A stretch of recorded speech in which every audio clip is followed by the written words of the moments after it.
लग्नानंतर होईलच प्रेम ही मालिका खूपच अशा मनोरंजक वळणावर येऊन थांबलेली आहे. हे तर प्रेक्षकांनो तुम्हा सगळ्यांना माहीतच आहे, बरोबर ना. लग्नानंतर होईलच प्रेम या मालिकेमध्ये खूपच छान छान आता असे मस्त ट्विस्ट यायला लागलेले आहे.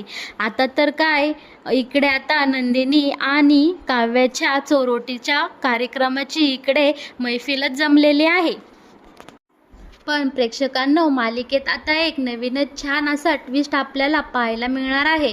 इकडे आता शारदासमोर नंदिनीच्या खोट्या प्रेग्नेन्सीचा मोठा असा खुलासा आता आपल्याला पाहायला मिळणार आहे.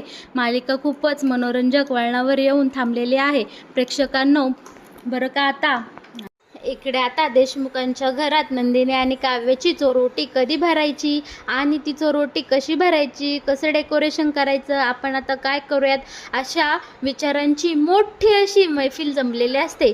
परंतु प्रेक्षकांनो, इथे मैफिलीत घाण करायला आता वसू आत्या येते आणि म्हणते, काय चाललंय इथे, मला कुणी सांगाल का. यावर सगळे म्हणतात, वसुताई तुम्हाला इथं काही सांगायची गरज नाही वाटत आम्हाला, तुम्हाला आमच्या आनंदात अजिबात सहभागी व्हायचं नसतं, तुम्हाला आमच्या आनंदात फक्त विरजनच घालायचं असतं.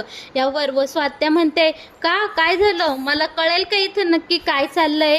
यावर मिथून बोलतो, वसुताई इथं आपल्या नंदिनी आणि काव्याच्या चोरोटीचा विषय चालला आहे, या तुम्ही सुद्धा सहभागी व्हा. यावर वसुताई म्हणतात, तुम्हाला काही अक्कल आहे का इथे, होय इथं चाललाय चोरोटीचा विषय म्हणे, ही चोरोटी ही मुलीच्या माहेरी भरायची असती, एवढी सुद्धा अक्कल नाही का या नंदिनीच्या आईला. यावर नंदिनी उठते आणि म्हणते, स्वात्या तुम्ही जरा तोंड सांभाळून बोला, तुम्ही आमच्या आईविषयी बोलताय विसरू नका. आणि मग काव्या तर काय, वसू आत्या नीट बोला, नाहीतर मग तुम्ही आहात आणि मी आहे, तुम्हाला तर माहिती आहे मग काव्या काय करू शकते. यावर तो नालायक विजय लगेच बोलतो, हे बघा तुम्ही माझ्या सासूबाईंना काही बोलू शकत नाही. तर इकडे आता जीवा म्हणतोय, तू गप रे, तुझा काय मध्ये बोलायचा संबंध आहे का इथं. त्यावर तो विजय म्हणतो, हे घर ना माझ्या सासूबाईंच्या नावावर आहे, कळलं का तुम्हाला. आणि हो, तुम्हाला इथं डोहाळे जेवण करायचं असो किंवा ही साधी चोरोटी भरायची असो, त्यासाठी तुम्हाला माझ्या सासूबाईंची परमिशन घ्यावीच लागणार आहे, कारण हे घर अर्ध माझ्या सासूबाईंच्या नावावर आहे. आणि हो नंदिनी आणि काव्या, तुम्ही सुद्धा या घरामध्ये असंच राहताय सुना म्हणून, हे घर तुमच्या नावावर नाहीये, तेव्हा मला बोलायला. बरं का प्रेक्षकांनो, आता इथे शारदाचा म्हणजेच नंदिनी आणि काव्याच्या आईचं खूपच स्वाभिमान दुखावतं आणि मग शारदा बोलू लागते, हे बघा वसुताई, माझ्या मुली काही जड नाही आहे आणि माझ्या मुलींची चोरोटी भरण्यासाठी माझं खूपच मोठं असं स्वतःचं घर आहे, हे तुम्हीही विसरू नका.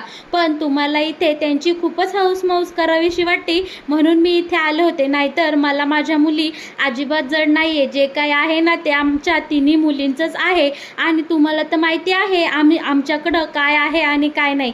यावर मानिनी बोलू लागते, अहो शारदाताई, तुम्ही या वसुताईंचं काय मनाव घेता, त्या तर अशाच आहे, त्यांना ना कुणाचं चांगलं झालेलं पाहवतच नाही, दुसऱ्याच्या आनंदात आनंद मानला तर त्या वसुताई कसल्या, त्यांच्याकडे तुम्ही लक्ष देऊ नका, चांगल्या कार्यात मिठाचा खडा कसा टाकायचा हे फक्त वसुताईकडनं शिकायला पाहिजे. हो ना वसुताई, केलीच ना घाण, आमच्या चांगल्या कार्यात येऊन केलास ना नास. यावर वसुताई बोलते, मानिनी काय बोलते कळते का तुला, तू नाही माझा मान ठेव, निदान आपल्या नात्याचा तरी मान ठेव, विसरू नको मी तुझी मोठी नणंद आहे. यावर मालिनी, तुम्ही तर बोलूच नका हो वसुताई, तुमच्या संग बोलायची ना आता मला इच्छा सुद्धा राहिली नाही.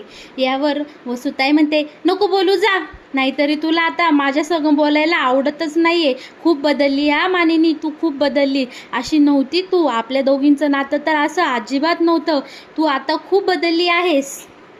इकडे आता नंदिनीची आई आपल्या मानिनीसोबत बोलते आणि म्हणते, मानिनी ताई, मी आता माझ्या दोन्ही मुलींना माहेरपणासाठी घेऊन जात आहे काही दिवस, तुम्ही त्यांना न्यायची परवानगी द्या बरं का मला आता. यावर मानिनी म्हणते, हो चालतंय शारदाताई, तुम्ही घेऊन जा तुमच्या दोन्ही मुलींना. इकडे मानिनी आता नंदिनीला आणि काव्याला देवासमोर उभी करते आणि छान देवाच्या पाया पडते, गणपती बाप्पा मागणं मागते आणि म्हणते, बाप्पा माझ्या दोन्ही सुनींना आणि माझ्या दोन्ही नातवंडांना एकदम सुखाशी ठेवा आणि त्यांच्यावर व्यवस्थित लक्ष द्या, दोघींची आणि दोघींच्या बाळांची सुद्धा तुम्ही काळजी घ्या. इकडे शारदा आता तिच्या दोन्ही लेकींना म्हणजे नंदिनी आणि काव्याला माहेरपणासाठी घेऊन आलेली असते आणि इकडे आता नंदिनीची आई काव्या आणि नंदिनीचे खूपच लाड कौतुक करायला लागलेले असते. तिला खूपच आनंद झालेला असतो की माझ्या दोन्ही गरोदर मुली आता माझ्या घरी राहायला आल्या आहेत आणि या सगळ्याचा खूपच असा छान सुंदर आनंद आपल्या शारदाला झालेला आता पाहायला भेटतो आणि नंदिनी आणि काव्याला सुद्धा हलकंसं बरंसं वाटत असतं, कारण त्या आता त्यांच्या माहेरी आलेल्या असतात आणि माहेरी आल्यामुळे मुलींना किती मोकळं छान वाटतं हे तर तुम्हाला माहितीच आहे प्रेक्षकांनो.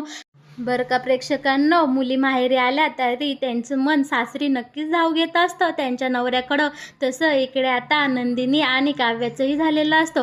दोघीही शरीराने माहेरी आलेल्या असल्या तरी मनाने मात्र त्या देशमुखांच्या घरातच असतात. काव्याला इकडे पार्थची आणि नंदिनीला जीवाची खूपच आठवण येत असते आणि त्या दोघींनाही त्यांचे छान छान असे सुखाचे क्षण आठवत असतात. एकमेकांसोबत घालवलेला वेळ, एकमेकांसोबत मारलेल्या गप्पा या सगळ्या आता काव्याला आणि नंदिनीला आठवत असतात आणि नंदिनीला सारखंच वारंवार आठवत असतं की तिच्या पोटात आता बाळ नाही आहे आणि जीवाने आणि तिने कसं हे घरच्यांपासून लपवलं आहे आणि हे किती दिवस लपवणार, हे सगळा प्रश्न आता नंदिनीसमोर येऊन थांबलेला असतो. आता नंदिनी विचार करत असते की आता माझी उद्या चोरोटी भरली जाणार आहे आणि तिथे मला आता बसायचं आहे. ती चोरोटी भरून मी कशी घेऊ, कारण माझ्या पोटात तर बाळ नाही आहे. घरच्यांना, सगळ्या घरच्यांना मी आता सत्य कसं सांगू, या सगळ्या विचाराने इकडे नंदिनी पार भांडावून गेलेले असतं आणि तिचे डोकेसुद्धा आता दुखू लागलेलं असतं. इकडे आता नंदिनी डोकेदुखीची गोळी खाणार तोच तिथे शारदा येते आणि नंदिनीला म्हणते, अगं नंदिनी बाळा, काय करतेस तू, ही कसली गोळी खातेस? तुला माहिती आहे ना आपण प्रेग्नेन्सीमध्ये अशा बाहेरच्या गोळ्या खात नाही आणि खाल्ल्या तरी त्या सगळ्या डॉक्टरांच्या सल्ल्याने खातो. आता हे काय करणार होतीस तू, वेडी आहेस का? त्याने तुझ्या बाळाला आता धोका निर्माण झाला असता. बाळाची काळजी घे बाळा, असं करू नकोस, तू आता आई होणार आहे. आणि या सगळ्या विचाराने मात्र पुन्हा एकदा नंदिनी इथे दुखावली जाते, कारण तिच्या पोटामध्ये तर बाळ नसतं. पुन्हा तिला गिल्ट वाटू लागतं की मी माझ्या आईपासून सुद्धा ही गोष्ट लपवली आहे, मी आईला खरं सांगून टाकू का?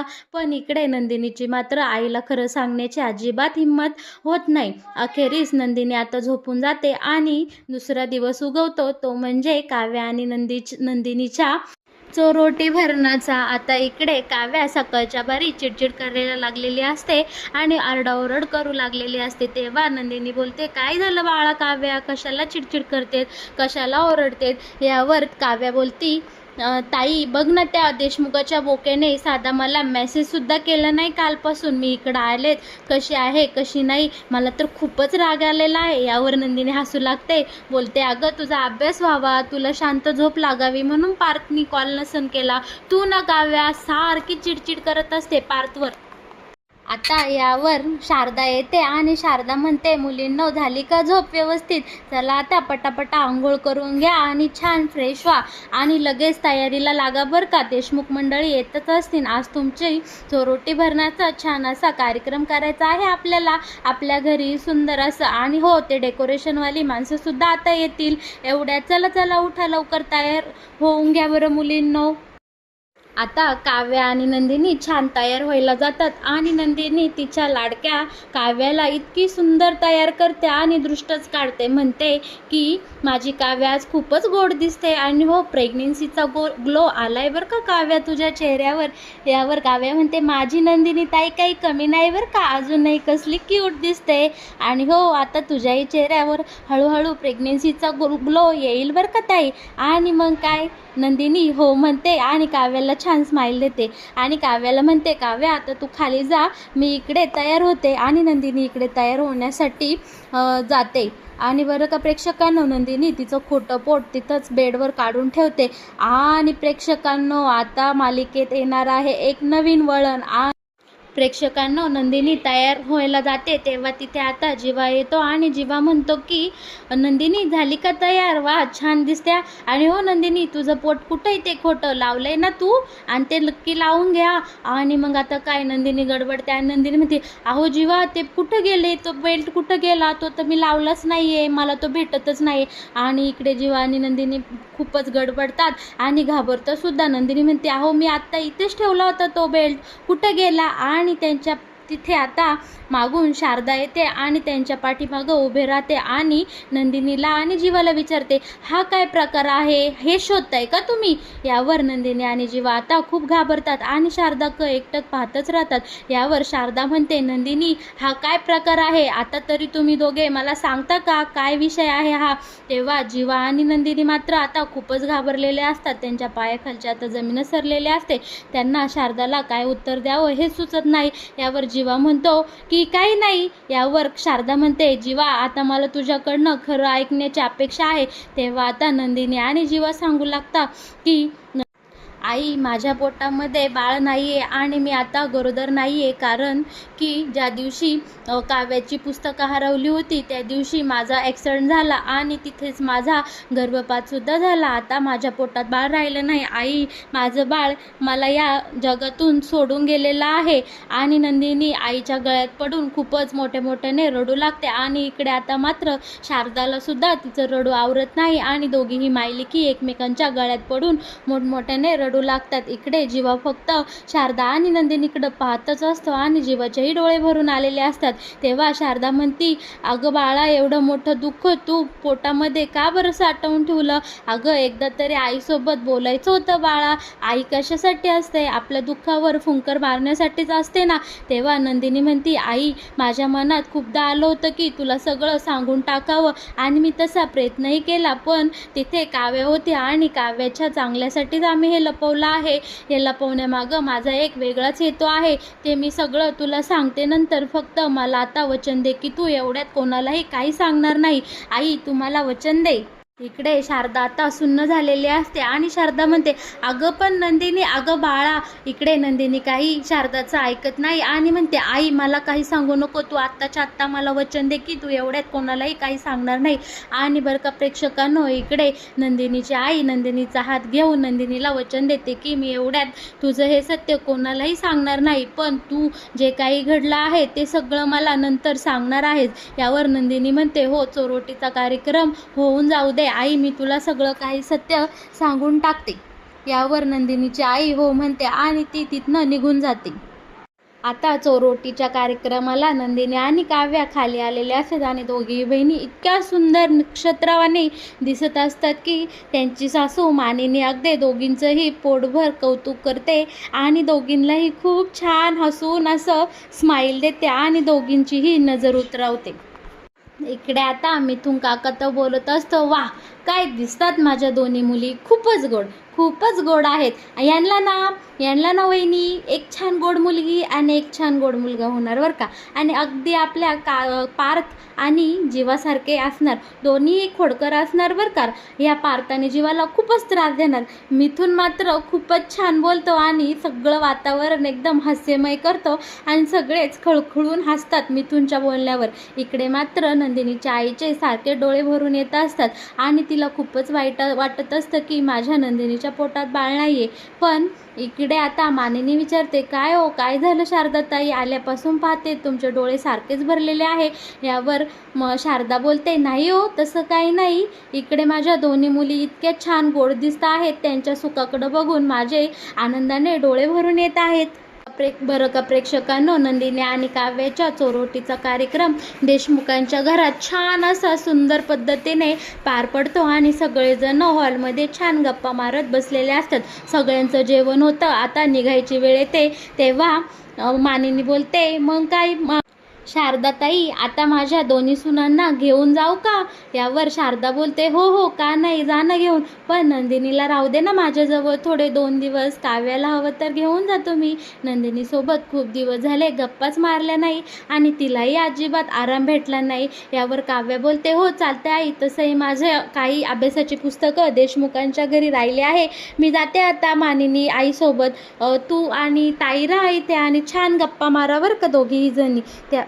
त्यावर काव्याची आई बोलते, हो बाळा, तूही तुझी काळजी घे. आणि आता सगळे निघून गेल्यावर इकडे शारदा नंदिनीला घेऊन बसते आणि सगळे विचारते की काय झालं, आता तुम्हाला सगळं खरं सांग. यावर नंदिनी बोलू लागते, आई, काव्याची प्रेग्नेन्सी ही खूपच नाजूक सांगितली आहे आणि त्या दिवशी माझा ॲक्सिडेंट झाला, त्यातच माझं बाळ गेलं या जगातून. हे सत्य जीवा आणि मी इतक्या दिवस आमच्या मनात लपून ठेवलं आहे, पण आज हे तुला कळलंच. यावर आता शारदा बोलते, का गं बाळा, मला एकदा सांगून तर पाहायचं होतं. तेव्हा अगं आई, मी तुला सांगण्याचा खूपदा प्रयत्न केला, पण तिथे नेमकी काव्या आली आणि काव्यांच्या स्वप्नांच्या आड. आता काव्याला कोणतंही दुःख किंवा कोणताही व्यक्ती नको आहे आणि आता काव्याच्या दुःखाला मला कारणीभूत व्हायचं नाही आहे, म्हणून मी हे सगळं काव्यापासून लपवलं आहे.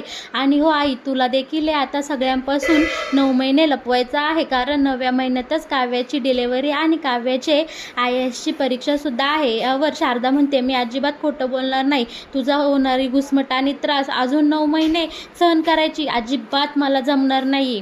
चल, आपण आत्ताच सगळ्यांना सगळं खरं सांगून टाकतो. पण इकडे नंदिनी मात्र तिच्या आईला वारंवार अडवत असते, पण शारदा काही ऐकत नाही आणि सगळ्यांना सत्य सांगायला जाणार तोच.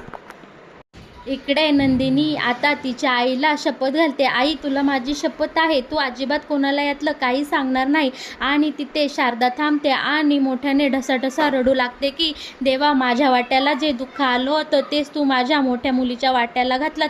असं का रे केलं देवा, का केलंस? आणि आता शारदा नंदिनीला बोलू लागते की बाळा, तू काळजी करू नकोस. तुझ्या आधी माझे 3 मिसकॅरेज झाले, पण त्याच्यानंतर माझ्या पोटी देवाने तुमच्यासारख्या गोंडस 3 मुली घातल्या आहे. बाळा, तुझेही पुन्हा कूस उजळेन आणि तुझ्याही पोटात पुन्हा एकदा बाळ असेल. तू यास काही काळजी करू नको. देव आहे, देवाच्या दारी उशीर आहे, पण बाळा तिथे निराशा अजिबात नाही. एक ना एक दिवस तुझीही पुन्हा कूस उजळेल. आणि दोघीही मायलेकी एकमेकींच्या गळ्यात पडतात आणि रडू लागतात. आणि आता इकडे नंदिनीचं एक सगळ्यात मोठं दुःख हलकं झालेलं असतं, कारण आज आईसोबत बोलून नंदिनी एकदम त्या दुःखातून मोकळी झालेली असते. बरं का प्रेक्षकांनो, मालिकेत येणारं हे नवीन वळण पाहायला तुम्हाला आवडेल का? हे नक्कीच आपल्या कमेंट बॉक्समध्ये मला कळवा.